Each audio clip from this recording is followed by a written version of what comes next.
La reflexión en esta noche la vamos a tener acerca de dos libros muy poderosos de Segunda de Timoteo, que es el capítulo 3 y el capítulo 4. No vamos a leer todos los capítulos, pero sí vamos a meditar en cada uno de ellos. Creo que no me equivoco al decir que todos nos damos cuenta, de una manera u otra, que estamos viviendo en un mundo donde la incertidumbre, la presión social, las noticias no ayudan demasiado al ánimo, ¿verdad? No podríamos decir que el mundo nos impulsa a ser vencedores constantemente.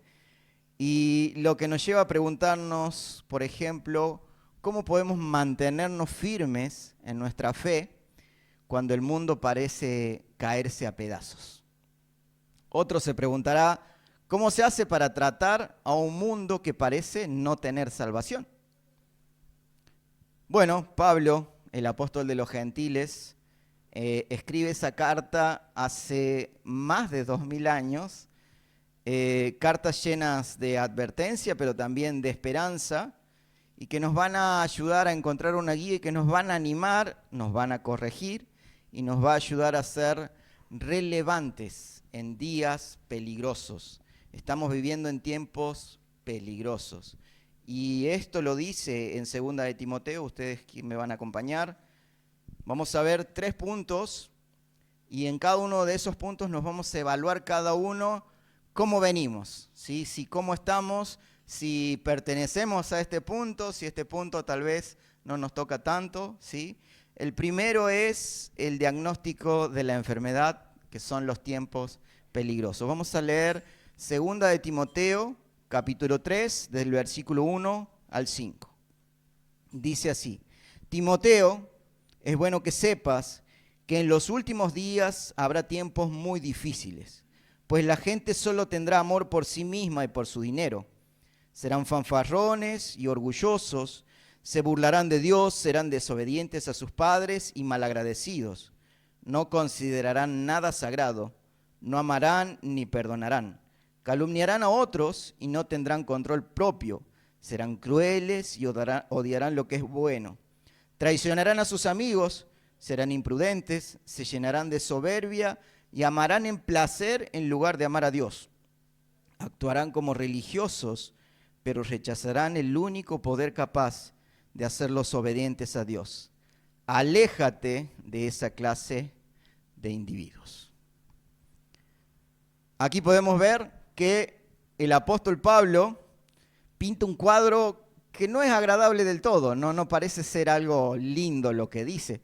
Lo que él expresa es que el amor propio, la avaricia, el orgullo, son cosas que van a predominar. Y yo le pregunto, ¿no le parece conocida esa imagen? Sí, exacto, es la misma de hoy.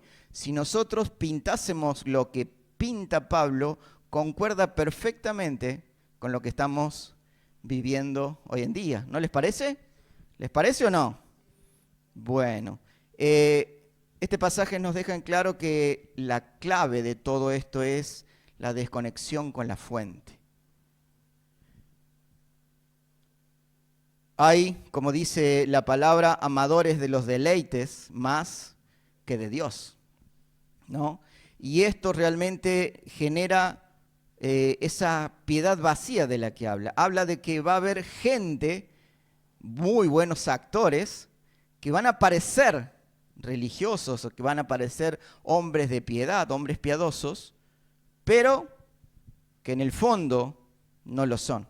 Están simulando un cristianismo que no conocen, ese cristianismo que vino Cristo a presentar cuando vino a vivir entre nosotros, que luego lo siguieron los discípulos, ¿verdad? Y que una vez que recibieron el Espíritu Santo pudieron vivir ese cristianismo. Este pasaje nos confronta y nos lleva a preguntarnos, ¿en qué medida hemos permitido que estos males se infiltren en nuestras vidas y en la iglesia?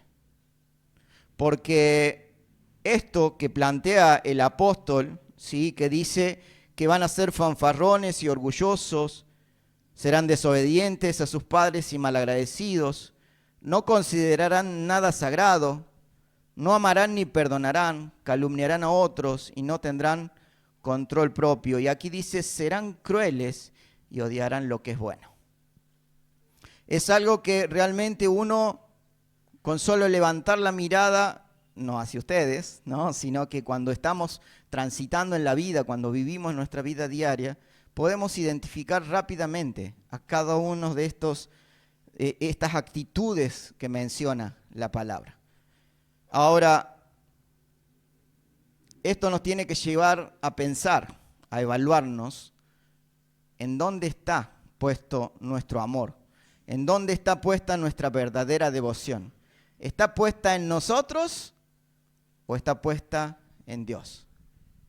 Esto nos tiene que llevar a reflexionar y a pensar que no seamos estos aparentes piadosos, ¿no? Que nosotros podamos evaluarnos y que realmente yo pueda verme y decir, no, por lo menos de este punto estoy zafando, ¿no? No soy ese que aparenta ser religioso y no lo es.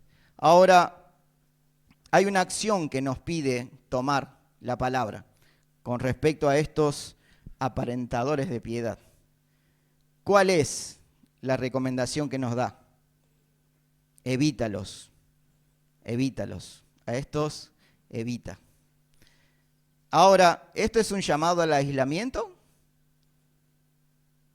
¿Es un llamado a no hablarme con ninguno? No es un llamado a un aislamiento, ¿sí? Es un llamado a la santidad. A que todo aquello que conforma al mundo no me toque, no me llene, no cambie mis actitudes, no cambie mi vida y que realmente los valores del mundo no me contagien. Entonces tenemos una primera imagen que es la que plantea el apóstol y nos habla de que son tiempos peligrosos. ¿Por qué son tiempos peligrosos? Porque hay mucha contaminación, porque hay muchos autos, hay mucha delincuencia. ¿Por qué son tiempos peligrosos? ¿A qué creen ustedes que le atribuye la peligrosidad? Ajá, al engaño, muy bien. A lo peligroso que es caer en las mentiras. Ahora, esta reflexión justamente final tiene que ver con el segundo punto, que tiene que ver con que la prescripción de la cura, o sea, con esto que sería la cura para esta enfermedad que son los tiempos peligrosos. Y esa cura tiene que ver con la verdad que transforma. Vamos a leer 2 de Timoteo también en el capítulo 3, pero esta vez desde el 14 al 17. Pero tú debes permanecer fiel a las cosas que se te ha enseñado. Sabes que son verdad porque sabes que puedes confiar en quienes te la enseñaron. Desde la niñez te han enseñado las sagradas escrituras, las cuales te han dado la sabiduría para recibir la salvación que viene por confiar en Cristo Jesús. Toda la escritura es inspirada por Dios y es útil para enseñarnos lo que es verdad y para hacernos ver lo que está mal en nuestra vida. Nos corrige cuando estamos equivocados y nos enseña a hacer lo correcto. Dios la usa para preparar y capacitar a su pueblo, para que hagan toda buena obra, dice esta versión. Quiero leerlas en la versión Reina Valera. Dice así: pero persiste tú en lo que has aprendido y te persuadiste sabiendo de quién has aprendido y que desde la niñez has sabido las sagradas escrituras, las cuales te pueden hacer sabio para la salvación por la fe que es en Cristo Jesús. Toda la escritura es inspirada por Dios y útil para enseñar, para redarguir, para corregir, para instruir en justicia, a fin de que el hombre de Dios sea perfecto, enteramente preparado para toda buena obra. Aquí vemos el antídoto para este mundo peligroso y difícil.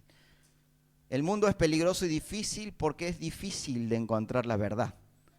porque lo que parece ser verdad termina siendo muchas veces una mentira, una media verdad que te termina arrastrando. Ahora, dice en esta parte el apóstol que hay una cura para estos tiempos difíciles, hay una cura para estos tiempos peligrosos. Y le da 3 consejos a Timoteo. Uno es, persiste en la verdad. Timoteo tenía que recordar cuál era su fundamento, qué era lo que le habían enseñado desde chico, dónde había basado toda su fe, ¿verdad? Nuestro ánimo se renueva cuando realmente recordamos la solidez de nuestra fe. O sea, cuando yo recuerdo en quién realmente he creído, mi ánimo se renueva.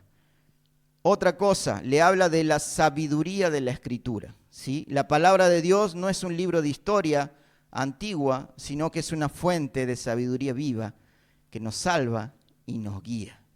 ¿Amén? La suficiencia de la Escritura, ¿sí? La palabra de Dios es inspirada por Dios, o sea, es soplada por Dios. No es un libro cualquiera, ¿sí? Es realmente el aliento de Dios para nosotros. Y habla de 4 funciones. Una es enseñar, ¿sí? Nos revela quién es Dios y quiénes somos nosotros, ¿sí? La otra es redarguir, y esto es convencer. ¿Convencernos de qué?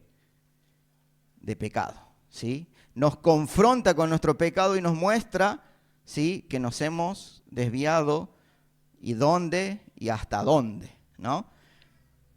Otra, corregir, es otra de las funciones. Nos guía de vuelta al camino correcto, mostrándonos cómo vivir la vida de Dios. Y la última es instruir en justicia. Nos entrena para caminar en obediencia y rectitud. Qué promesa más grande es saber que la palabra de Dios, esa que podemos leer todos los días, nos equipa para vivir una vida victoriosa.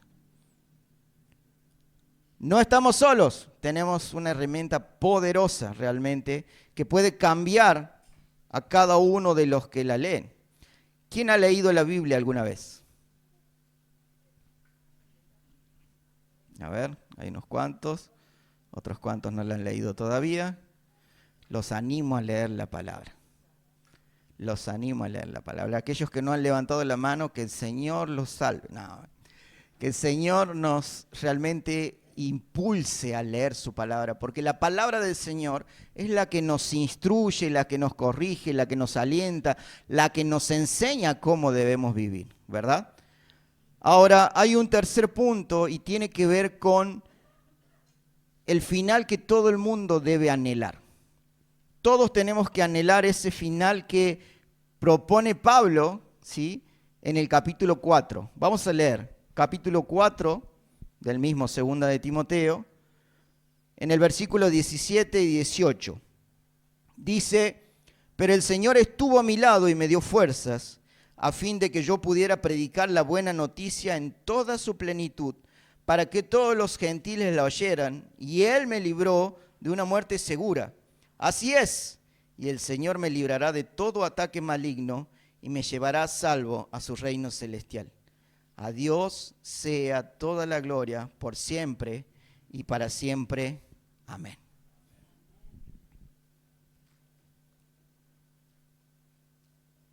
Dice en la versión Reina Valera, pero el Señor estuvo a mi lado y me dio fuerzas para que por mí fuese cumplida la predicación y que todos los gentiles oyesen, y así fui librado de la boca del león.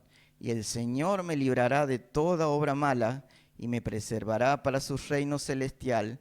A Él sea la gloria por los siglos de los siglos. Amén. Después de hablar de tiempos difíciles y después de mostrarnos lo que es la importancia de la palabra, Pablo culmina con una declaración de fe inquebrantable. Nadie podía mover a Pablo de su fe. ¿Y por qué?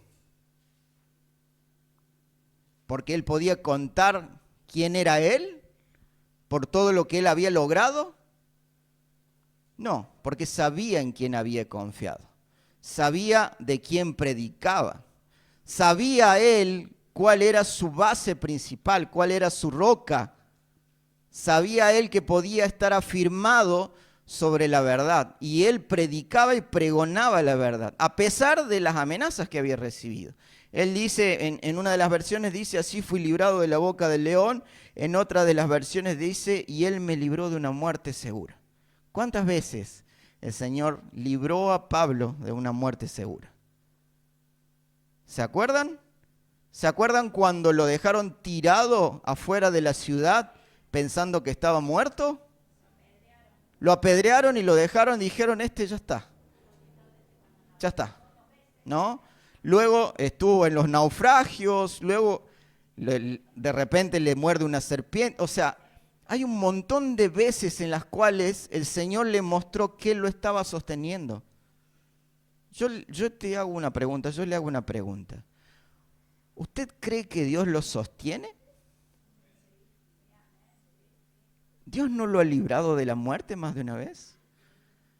Mire, yo puedo decir que a mí el Señor me ha librado de la muerte más de una vez. Y estoy convencido de eso. Y sé que lo que digo es verdad. Y a mí no me van a venir a vender gato por liebre, como dice el dicho, ¿no? Yo sé en quién he confiado, yo sé en quién he creído. Y sé que la palabra de Dios me tiene que llevar a mí a desarrollar una vida basada en el Evangelio, que sea capaz de llegar al final de mis días donde yo pueda decir, como dice Pablo, realmente el final que yo espero es estar en el cielo con mi Señor. Y ahí poder darle la gloria como se merece. Pero esto es una carrera. Y en una carrera tenemos dificultades. Dice que el Señor nos va a librar, ¿no? Ahora, cuando nos dice librar, ¿es librar del problema? Muchas veces pensamos que sí. Decimos, bueno, el Señor me va a librar del problema. En realidad la palabra librar es que Él nos va a rescatar del problema. Él nos va a sacar de donde estemos pasando dificultad. Dice que nos va a preservar, o sea, nos va a mantener a salvo. A pesar de las situaciones, a pesar de los peligros, Él está ahí. ¿Alguien tiene duda de que Dios está en todos lados todo el tiempo?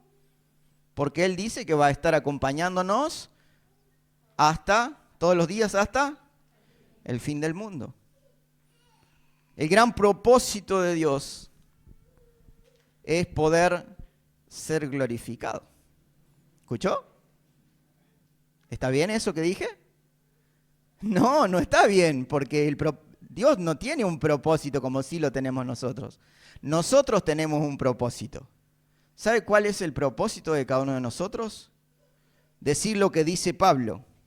A Dios sea toda la gloria por siempre y para siempre. Amén.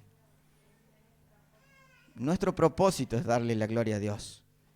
Pero además, como si fuera poco, el Señor nos da la posibilidad de estar acompañados todo el tiempo. A veces nos enfocamos en nuestras batallas y pensamos que nuestro presente se nubló y ya se acaba todo y nuestro problema parece ser mucho más grande muchas veces, pero a veces no pensamos en eso que se viene, en el futuro. Cuando leemos acerca de esas calles, ¿no?, gloriosas, esos coros celestiales glorificando al Señor, uno se le empiezan a achicar cada uno de los problemas. Cuando uno piensa en el sacrificio de Cristo, nuestros problemas empiezan a ser cada vez más pequeñitos, ¿no? Cada vez empezamos a ver que todo lo que nosotros pensamos como grande, cuando comparamos a un problema un poquito más grande, nuestro problema se empieza a ser más pequeñito. La perspectiva correcta que debemos tener es la de entender que nuestra ciudadanía no está aquí en la tierra. ¿De dónde es ciudadano usted? ¿Está seguro? Muy bien. Entonces somos conciudadanos del cielo. ¿Sabe? Usted y yo vamos a vivir tiempos difíciles, tiempos peligrosos, pero tenemos que entender que como ciudadanos del cielo tenemos una meta asegurada ya. Ya hay una meta asegurada y no la ganamos nosotros a la carrera. La ganó el Señor Jesucristo al llevar nuestros pecados a la cruz, ¿sí? Dejarlas ahí y luego ya trazar el camino hacia el Padre. Automáticamente nuestra meta es el cielo, cuando nosotros le aceptamos a Él. Tenemos que pensar. Quiero dejarle esta pregunta. ¿Dónde te has desenfocado? ¿Estás desenfocado? ¿Has sacado la mirada un momento? ¿Has descuidado la palabra? Cada uno lo sabe. Cada uno sabe cuán enfocado y cuán minucioso es con la palabra. Ahora, yo te animo a que renueves ese compromiso que tienes con Dios. A que en esta noche, en esta tarde, empieces a pensar que yo tengo que alimentarme de la palabra. Usted tiene que alimentarse de la palabra. Vos tenés que alimentarte de la palabra. Todos debemos llenarnos de la palabra. Y fíjese que este mes que comienza, que es septiembre, ¿sí?, se caracteriza por algo en especial. Es el mes del... pensé del maestro que iban a decir. Muy bien. Es el mes de la Biblia. Aparte del maestro, del profesor, etc., es el mes de la Biblia. ¿Cuánta importancia le vamos a dar a la Biblia en este mes? ¿El mismo que le damos anteriormente? Si es bueno el nivel, excelente. Si venimos medio derrapando, saliéndonos un poco del camino, lo ideal es que renovemos el compromiso con nuestro Señor. ¿Sabe? Cuando uno se enamora, cuando ve a su enamorada, a su enamorado, uno mira y ve todo realmente hermoso y quiere estar todo el tiempo con él, ¿verdad? O con ella. Yo sé que varios que me miran acá siguen muy enamorados todavía. Ahora, cuando uno ve a esa persona que anhela tener cerca, su corazón empieza a latir cada vez más rápido. Le brillan los ojos, ¿no? De repente empieza a subir un calor y empieza a sentir cosas que habitualmente no siente con otra persona. Si lo siente con otra persona, estás en problema, pero bueno, convertite de tu pecado, cambia tu mente, ¿no? Pero cuando uno está enamorado siente esto y ve a la persona y realmente empieza a entender que necesita a esa persona cerca. Bueno, eso es lo que quiere el Señor que entiendas. Que Él está enamorado de cada uno de nosotros. Y usted debe sentir y corresponder ese amor. ¿Cómo usted va a sentir y va a vivir ese amor? ¿A través de Reels? ¿A través de tiempos en YouTube? ¿A través de deportes? Mire, esto está inspirado por Dios. Esto, que es la palabra de Dios, es la expresión máxima de lo que es el amor por cada uno de nosotros. Y el Señor Jesucristo es la personificación máxima de esta palabra. Él nos ama, nos amó y nos va a amar siempre. ¿Cuánto amas a Dios?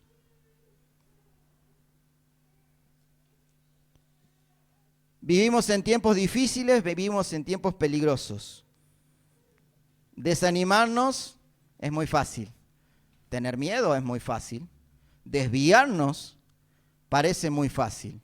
Pero ¿saben qué? Es muy fácil cuando estás en la orilla. Cuando estás en el camino y estás en la orilla, es muy fácil desviarte. Pero cuando vas por el centro, cuando vas por la voluntad correcta del Padre, es mucho más difícil que tu alma se desvíe, que tu espíritu se desvíe, que tu mente se desvíe, que tu vista se desvíe. Porque entiendes realmente que en estos momentos difíciles es cuando uno tiene que aferrarse aún mucho más de la palabra. Uno tiene que sostenerse y debe vivir ese evangelio que Cristo vino a mostrarnos cuando estuvo aquí en la tierra. Vamos a tener este tiempo de tomar la cena del Señor. Y como les dije, el Señor Jesucristo es la personificación del amor de Dios. Y el Señor nos muestra que el amor no es decir que amo, es mostrar. Y Él nos demostró que nos amaba cuando entregó su vida en la cruz. Perdió su estatus de Dios, lo dejó para venir a salvarnos. Entonces nosotros debemos entender que debemos corresponder a ese amor. Amén.